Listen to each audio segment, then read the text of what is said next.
A warm, blustery day out there, Shawn, and you got to be careful.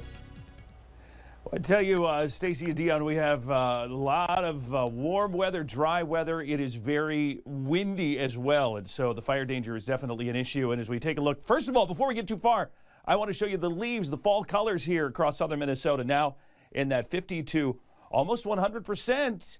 So things are looking pretty good here as far as the leaves go. A little windy today. It'll gradually get less windy tomorrow. The weekend should be great for leaf peeping, but that wind, it has done a number on the harvest dust. There's a lot of that in the air, and you can see that the visibility is a bit reduced, just a little bit of haze there, and that's all the harvest dust and all that stuff going on with these 30 to 40 plus mile per hour wind gusts. It all blows around and things get a little dusty out there. 67, the wind south at 18, gusting to 32.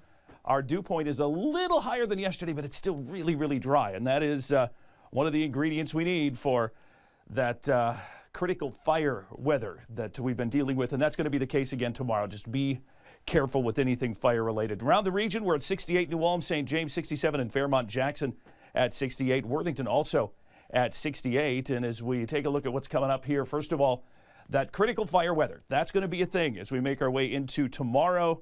The frost is done for a while. In fact, we're going to stay above freezing for at least another week.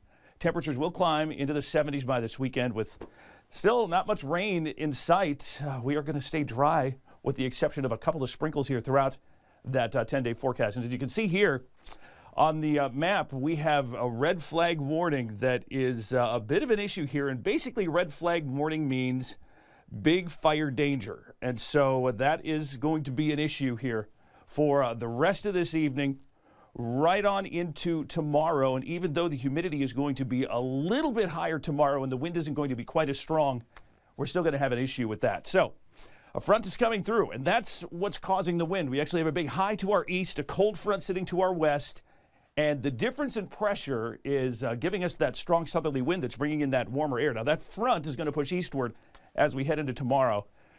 You see a little green there, but our air is so doggone dry, the dew point and the humidity is so low that any rain that tries to eke out of those clouds will most likely evaporate before it hits the ground. So there may be a sprinkle or two, but we're not going to get much. All right, so the wind out of the south through the night, 25 to 35 miles per hour, and that's going to be the trend again tomorrow. Here we are at 8 o'clock. Notice those wind gusts are going to continue right on in here. And as we slide on into tomorrow afternoon and tomorrow evening, the wind will slowly start to die down. Things will get a little better. The weekend will not be as windy, but we're still going to be warm and dry. So even though the wind won't be an issue, still not a good situation for fire potential. So we're going to be watching that closely. Through tonight, clear. Tomorrow, you can see that front trying to come in, and you'll see a few little blips of green here.